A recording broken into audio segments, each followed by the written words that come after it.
Xiang Kun is working out at home when his phone suddenly buzzes with a new message.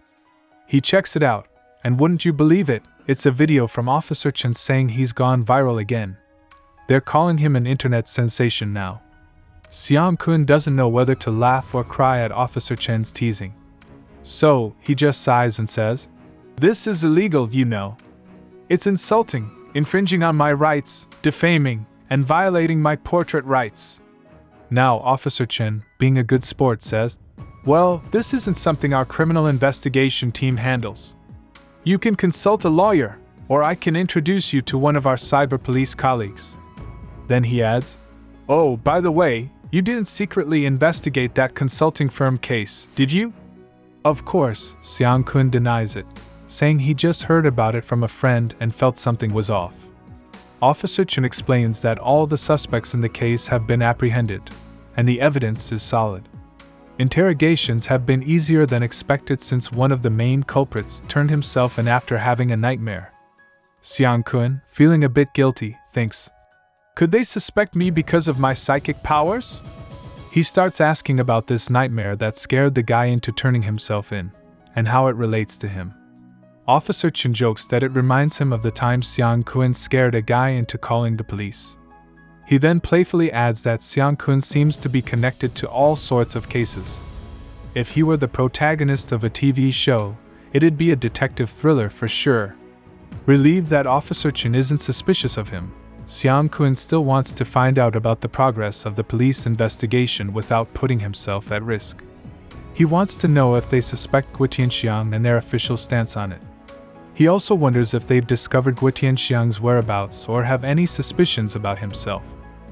Finally, he wants to know if the police are still watching closely, because if they aren't, he'd like to revisit places where Guo Tianxiang used to live to help piece together his fragmented memories. After some thinking, Xiang Kun decides to try a roundabout approach by getting information from a hacker named Mi Qiao, who he's pretty sure hasn't been caught by the police. He checks an emergency email address Mi Qiao gave Guo Tianxiang, but it seems she's already realized she's being watched and stopped using her phone. Just then, Xiang Kun's phone rings again. It's Little Apple, saying they're coming to the city tomorrow and asking if he's available to hang out. Little Apple also wants to see Xiang Kun's golden bird, Jin Shanshan, since they often talk about the bird's antics. It seems like Little Apple is really curious about this famous bird. Jin Shanshan, the canary, seems to be more emotional and sensitive than other birds of its kind. Xiang Kun happily agrees to Little Apple's visit and sends his address. As they arrive, Xiang Kun warmly welcomes them into his home. Li Yang teases Xiang Kun, saying he thought his house would be as unique as his personality, but it's actually quite ordinary. Xiang Kun, a bit embarrassed, explains he hasn't lived there long and invites them to sit in the living room while he continues cooking. Li Yang notices the birdcage's door is open and asks why, which seems to be a common question among Xiang Kun's guests. Little Apple explains that Jin Shanshan is extremely loyal and won't fly away even if all the doors and windows are open. Before dinner, Little Apple asks if Xiang Kun has any other pets.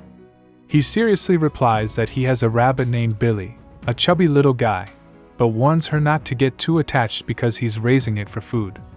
He plans to open a restaurant with a friend that specializes in rabbit dishes and has been experimenting with various rabbit recipes lately.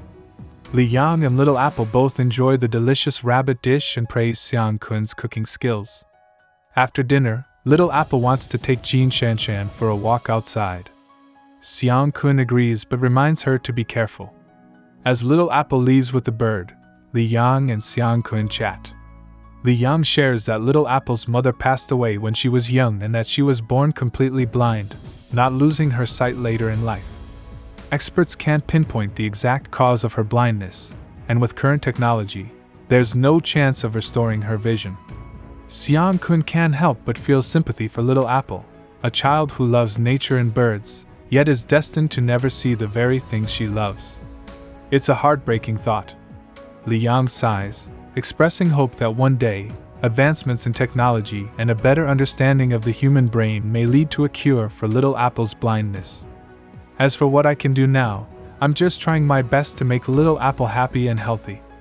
As evening comes, Little Apple and her father prepare to leave. Before they go, Xiang Kun gives Little Apple a carved wooden minion he made earlier. Once they leave, he starts carving again, this time making a bikini-clad woman. He then decides to try sensing the minion carving he gave to Little Apple to activate its emotion-influencing function and guide nearby targets into dreams. This time, Xiang Kun experiences something he never felt before. Although he can't see anything, it's not the darkness of closed eyes but rather an indescribable emptiness and void. He feels his emotions, the overwhelming happiness, and hears the melodious, pleasant chirping of birds. These sounds are so harmonious, they instantly make him feel at ease. Is this Little Apple's world? The filming quality of the video he's reviewing is pretty cringeworthy and hard to watch. But with proper editing, many of the issues can be resolved. Xiang Kun then asks Aman if he has renovated the kitchen. Aman replies that he hasn't, but Director Liu mentioned he might be able to help them find a better location for a more affordable price. They decide not to invest in renovating the current kitchen and focus on keeping the business going. Xiang Kun had initially wanted a clean and bright kitchen for his public image, but now he plans to ride the wave of their own popularity to bring customers from the internet into the restaurant. Aman informs Xiang Kun that the farm they visited in Chongyun village has been taken over by someone else, perhaps by Director Liu himself. Xiang Kun wonders how Aman knew about this, and what Director Liu's plans are for the land. Aman suggests they discuss the matter with Director Liu in person when Xiang Kun has time. For now, they say goodbye. Aman hurriedly hangs up the phone when he sees his wife approaching. He can only smile nervously at her charming presence. Meanwhile, Xiang Kun finishes the promotional video script for Aman restaurant, and sends it to Nana for her input and suggestions. Upon receiving the script, Nana isn't sure how to respond and simply replies with an ellipsis. Xiang Kun then asks her how to adjust it, and she suggests that it's normal for the video to turn out this way. They should stick to the script and shoot each scene individually before making adjustments in the editing process. Xiang Kun is challenged by a long-take filming technique that tests the lead actor's skills. Nana, not as thick-skinned as him, can only offer some advice on the shooting. But when it comes to editing, she is more than happy to help, confident that her work will be as good as any professional studio. Grateful for Nana's assistance, Xiang Kun expresses his appreciation. Meanwhile, he casually asks how her grandfather feels about the canary wood carving from last time. Well, she actually wanted to keep it for herself, but after sending a picture to her grandpa, he called and claimed it for himself. This time, he promised to keep it safe from her mischievous uncle. By the way, Xiang Kun had asked Nana to record a bunch of sounds for a musical voice project. How's that coming along? It's done, and she will send it to him when she gets home. Ever since losing his job, Xiang Kun has been working on some freelance projects while researching his own mutation. He's been invited to meet with a client, and it'd be rude not to go. This is one of the few big projects he's been offered. However, to avoid falling into a trap like last time with Guitian, Xiang Kun decides to be cautious. He uses thermal imaging to check the inside of the building and, after sensing no other threats, enters. To his surprise, he runs into an acquaintance. His new client is Zhang Shi. Listening to Director Lin's introduction, Xiang Kun learns that his previous boss had actually set this up for him. But from the moment Director Lin starts talking about the project, Xiang Kun notices Zhang Shi's attention is solely focused on him. Zhang Shi seems indifferent to the project, either opposing nor supporting it, leaving Xiang Kun confused about what he's thinking. Suddenly, Zhang Shi's foot reaches out towards Xiang Kun, who instinctively dodges and quickly explains that he doesn't want to leave the city for now and probably won't be able to work in Pengcheng. If Xiang Kun can work as a freelancer, he's ready to help design the whole system architecture and a few core functions. Now, Director Lin wants to persuade him a bit more, but Zhang Shi interrupts and tells Lin to leave. Zhang wants to have a private chat with Xiang Kun, and let me tell you, he's baffled by this turn of events. What's going on? Has Zhang Shi lost patience with the meeting like Xiang Kun? Surely it's not because of some emotional outburst or fairy tale, right? As Xiang Kun is wondering, Jiangxi asks if he brought that A4 paper from last time. Xiang Kun is confused. Aren't they supposed to be discussing work? But Jiangxi doesn't care and says if Xiang Kun tells her how he performed that four-finger trick, she'll have Director Lin sign a contract with him the next day, with no conditions on the project requirements. From Jiangxi's tone, Xiang Kun can tell she's much more interested in the four-finger trick than the project. He doesn't say anything, and Jiangxi continues, suggesting he perform the trick again. But Xiang Kun insists it only works with his specific A4 paper. Jiangxi complains about Xiang Kun being stingy, and reminds him she's offering a big deal. It's just a small magic trick he's performed before, right? Besides, she's seen the video where he kicks a knife-wielding thug and knocks out a bald guy with one punch. Xiang Kun admits it was just a heat-of-the-moment thing and didn't think much of it at the time. Jiangxi suggests that if Xiang Kun has a good fight with her, she'll let Director Lin sign the contract. Seeing Jiangxi's determination, Xiang Kun reluctantly agrees and goes to the gym. Jiangxi is warming up, and Xiang Kun suggests they forget about it. But Jiangxi insists, saying it's too late for second thoughts, and it's not like she's looking down on him. She warns him not to underestimate her, as she's quite formidable. Before Xiang Kun can respond, Jiangxi starts fighting. After blocking her first attack, Xiang Kun kindly reminds her that his body is a bit special. His punches are explosive. Before he finishes speaking, Jiangxi lands a punch on him, blowing his clothes apart. This is the first time Xiang Kun has ever been punched like this, and by a woman no less. Facing Jiangxi's stormy fists, Xiang Kun is a bit surprised, but after all, he's not an ordinary person. He blocks her punches while chatting about the project. Are you guys really okay with letting me handle such a big project? And I won't even be working at Pengcheng. She then replies, I feel like you're more worried about the project than I am. I get what you mean, it's like building a house. You provide the design, and then I find a construction team to build it. I trust Director Lin's judgment. Since he values you, your ability shouldn't be a problem. He told me about your performance in his classmate's company for 7 years, but I didn't expect that person to be you. However, Director Lin may not accept my conditions. Xiang Kun adds. Jiangxi responds, obviously he won't, but I will. If I'm not mistaken, adopting your method should be more cost-efficient, right? Xiang Kun clarifies. That depends on the development timeline, the collaborative team we find later on, and maintenance. Jiangxi assures. That's not an issue. We'll consult you when the time comes. You won't be able to escape. Nowadays, even surgeries can be performed remotely, let alone you folks who create software. At this point, Xiang Kun understands. They'll sign a contract with various conditions and work methods agreed upon. If they don't agree, they just won't sign it internally. He's fine now. But Jiangxi has a problem. She stretches her leg to Xiang Kun's head and excitedly says, Now, how are you going to convince me? Jiangxi continues, I'm a bit puzzled. It seems you don't really want to cooperate. According to Director Lin, your previous company closed in September, and it's already May. You haven't been looking for a job during this time, right? Or maybe you can tell me how you knew which school Xiaojia was in at the bar that day and even knew what we had for dinner. Don't tell me you did some investigation beforehand. I don't believe in that fortune-telling stuff. Xiang Kun elucidates. It's quite straightforward, really. I didn't predict or guess it. I saw and heard it. I happened to be near you guys and overheard you mentioning a birthday party.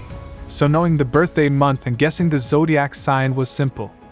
Jiangxi inquires. And what about Yang Jia's school? Xiang Kun clarifies. She appeared to be a student but not a freshman, so I made a blind guess that she was a graduate student. At that time, those who would visit a bar were likely from a nearby school. Jiangxi asks. How did you figure out we had hot pot for dinner? Xiang Kun reveals. You dined at the 9-grid hot pot on that street, right? Actually, we spotted you guys while you were eating. After answering this series of questions, Xiang Kun feels that Jiangxi is indeed more powerful than ordinary people. He can tell she has had professional training from her actions. Xiang Kun also senses that she is a girl who is passionate about fighting, so to conquer her, he has to play hard. With that in mind, Xiang Kun grabs Zhang Xi's leg and throws her out. He's going to take it seriously now, that's the only way to show respect. However, Zhang Xi doesn't see it that way, she's genuinely angry. Xiang Kun thinks she's excited and that they can finally have a serious fight. She firmly believes that women are not inferior to men and can even surpass men who only think with their lower half. She's been a top student since elementary school, then went overseas to study, and after returning to China, she managed the family business, making all men submit to her. She's never lost, not even once. Until today, she meets her match. Faced with Xiang Kun, she feels so powerless for the first time. Although every punch hurts a lot, she's strangely excited. Just as Xiang Kun raises his hand to celebrate his victory, he notices Zhang Xi lying on the ground, not moving. Thinking he might have used too much force, he wants to help Zhang 11 up, but she grabs his hand, trembling, and says, "Can you please beat me up harder?" Hearing such a request, Xiang Kun is petrified on the spot. But Zhang Xi promises to tell Xiang Kun a little secret if he's willing to beat her up, and this secret has something to do with the child Xiang Kun saved from the human traffickers. It turns out that the two kids Xiang Kun and Nana saved from the traffickers are actually Zhang Xi's cousins. If the project is successful once it's launched, Zhang Xi's decision will be the wisest one. But if there's a problem, Director Lin will be the one to find Xiang Kun. Although Zhang 11 made the decision, she can say it's not recognizing the benefactor of the Zhang family, right? Thinking about this, Xiang Kun can't help but laugh. What a cunning girl. But he hasn't walked far when his expression turns serious because he hears a faint shutter sound. Clearly someone behind him is secretly taking photos of him. So he immediately calls Officer Chin, telling him he's being followed and photographed, suspecting it's a retaliatory act from a previous incident. Officer Chin tells him not to act rashly and to wait there as he's coming right away. But Xiang Kun isn't planning to sit idly by. He's only informing Officer Chin in advance.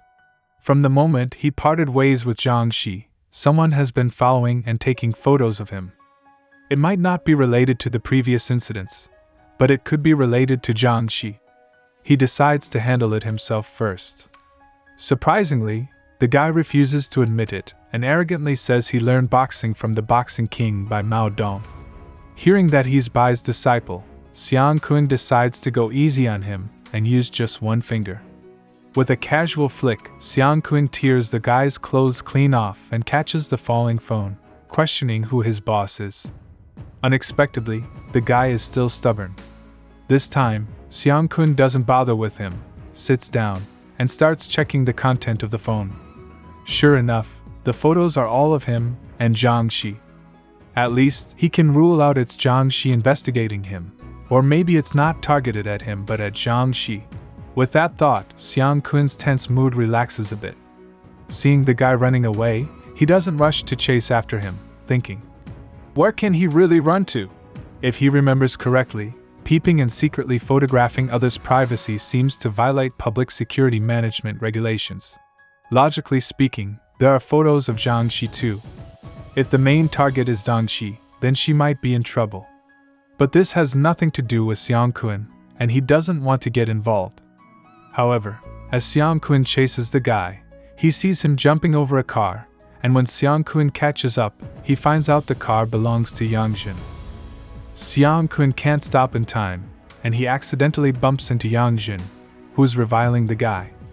But Yang Jin seems to enjoy it, not resisting at all. Xiang Kun looks in the direction of the thief, thinking he let him get away, but if he uses his perception, he should be able to find him. Back in reality, their positions are a bit ambiguous, and Xiang Kun quickly steps back, explaining, Sorry. I was jogging, so...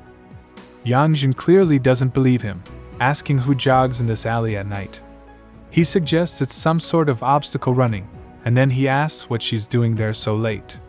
She tells him she just attended a colleagues' gathering, had a drink, and can't drive, so she's planning to grab some stuff from the car and treat herself to a hot spring. She invites Xiang Kun to join her. Caught off guard by the invitation, Xiang Kun hesitates. Yang Jin quickly clarifies that she meant separate soaking. Xiang Kun declines, saying he hasn't finished his exercise yet. But Yang Jin suddenly grabs his hand, suggesting with a meaningful tone, "Hey Xiang, are you interested in Lao Xia?" Xiang Kun is taken aback, stuttering in denial. He offers to take her home instead, saying it's not safe for a girl to be out so late. Back at home, Xiang Kun starts his computer, connects to the system, matches the voice from the previous conversation with Tang Bao, and starts typing 3 Chinese characters and a question mark. "Who are you?" Soon Nana's voice comes from the computer saying, "I am Xiang Kun's assistant." Xiang Kun nods without any change in expression because this question is preset, and the answer is inevitable. He continues typing. "Study Xiang Kun's information." The computer responds, "Okay. Studying Xiang Kun's information. Xiang Kun's information has been studied. Now verify identity." Xiang Kun continues typing, and the assistant's voice chimes in again. "Okay, verifying your identity. Identity verified. You are Xiang Kun with the highest authority." After completing this final step, Xiang Kun asks, "What name do you think I would give you?" For this question, the AI assistant lists several familiar names. Xiang Kun is not satisfied with any of them and rejects all as wrong. But it seems like the AI assistant is suggesting all female names, and the last one, Alice, leaves Xiang Kun feeling quite shocked, as it's the exact name he wants. So, Xiang Kun confirms it as the correct answer. At the same time, he's curious about how the AI assistant came to this conclusion. The AI assistant explains that the synthesized voice he provided is female, and based on his data analysis, there's a 99% chance he would give it a female name. After eliminating other possibilities from his online writings, there's a high probability that he would choose this name. This answer surprises Xiang Kun, as it would be extraordinary coming from an AI assistant like Alice, who was just created by him. From this moment on, Alice can be considered a unique existence. However, Alice's nature also means it's quite fragile. Unlike other software data that can be easily backed up and transferred, Alice cannot leave this hard drive. Even if the hard drive remains intact, shutting down or cutting power would mean its demise. For now, Xiang Kun can only rely on small UPS devices and generators to ensure Alice has power. So Xiang Kun assigns Alice 4 tasks, ranked by priority. First, create voice recognition functionality based on the current computer's voice input devices. Second, review and optimize its own security system to ensure the safety of each function module and avoid leaving traceable marks when accessing the internet. Third, improve the search mode for vampires and mutated creatures using the vampire mutation model and all his data. Fourth, search the internet for information about other vampires and mutated creatures. Watching Alice carry out these tasks, Xiang Kun feels relieved that his long-time project is finally complete. But then he wonders why Yang Jin had to ask him that question. Suddenly, a phone call interrupts his thoughts. It's Nana, and he wonders what it could be about so early in the morning. As soon as he picks up the phone, Yang Jin's loud voice comes through, telling him they're bringing breakfast and are almost at his place. This startles Xiang Kun, asking if they're already downstairs. She complains about how long it took him to answer, thinking he hung up. He apologizes, explaining he's been busy with a project. She tells him not to work too hard and that they'll be there soon. A few minutes later, Nana and Yang Jin arrive at Xiang Kun's apartment via the elevator. But as soon as they enter, they're shocked by the scene inside. Xiang Kun's living room is now filled with stuff, a stark contrast to its previous emptiness. Yang Jin, holding 2 bags of breakfast, says in surprise, "Chef Xiang, there's no place to put the food in your house now." Xiang Kun, feeling a bit embarrassed, explains, "My room is too small, so I moved the stuff to the living room." Nana then asks, "Did you stay up all night? You seem a bit off." Hearing this, Xiang Kun becomes a bit nervous and admits, "Yeah, I slept late." Yang Jin puts the breakfast aside and says, "Well, eat quickly and get back to sleep. We originally planned to eat breakfast here with you." After saying this, the two prepare to leave. However, Yangjin spots the new minion figures Xiang Kun had carved and starts playing with one, insisting that Xiang Kun give her one. Xiang Kun, feeling somewhat helpless, agrees and lets her take whichever she likes. This scene makes Nana jealous, and she quickly pushes Yangjin out the door, reminding Xiang Kun to rest well before leaving. After bidding farewell to the two, Xiang Kun gets ready to go downstairs to buy some things. Surprisingly, the landlady of his previous rental apartment has also moved to this complex, opening a news store. He decides to give her some business, thinking it's quite a coincidence. However, after buying things and not walking too far, he realizes he's being followed again. Assuming it's the same person from before, he plans to teach the stalker a lesson and swiftly moves behind them. Unexpectedly, it's not the previous person, making things a bit awkward. Looking at the muscular man before him, Xiang Kun doesn't know what to say, but the man speaks first. "You're the chef that my little Yangjin mentioned, right?" Xiang Kun wonders. "Do you know me?" the guy says. "First, tell me what you think of Yangjin." Xiang Kun replies. "She's very beautiful, has a great figure, and a fun personality. She's a lovely girl." Hearing this, the muscular man breaks into a smile and pats Xiang Kun's shoulder, saying, "I'm relieved with your words. Be good to Yangjin, brother-in-law." Xiang Kun is left with a puzzled expression. "Brother-in-law? Who are you?" The man introduces himself. "I forgot to introduce myself. I'm the cousin of Yangjin, Yangjidi." Xiang Kun with a smiley face says, "Nice to meet you, Yangjidi. I just left her not long ago. She called me yesterday, but I didn't pick up. She thought I might be sick, so she stopped by on her way to work." Yang Ji points at Xiang Kun and states, "I know, but I came to talk to you. Yangjin is yours now, so please keep your distance from Tang Bao Na, because she's my woman." Hearing this, Xiang Kun is stunned, thinking, "What's going on? Does he think I like Yangjin?" So he immediately explains, "I think you might have misunderstood something. Yangjin and I are just ordinary friends. I cook well, so we occasionally eat together." Yang Jidi seizes Xiang Kun by the collar, demanding angrily, "Didn't she just leave your apartment this morning? Are you trying to avoid responsibility?" Xiang Kun attempts to clarify. "I just explained to you, both she and Nana came over before heading to work." Yang Jidi, taken aback, inquires, "My Nana was here too, and I heard you had a blind date with my Nana. Are you after my Nana as well?"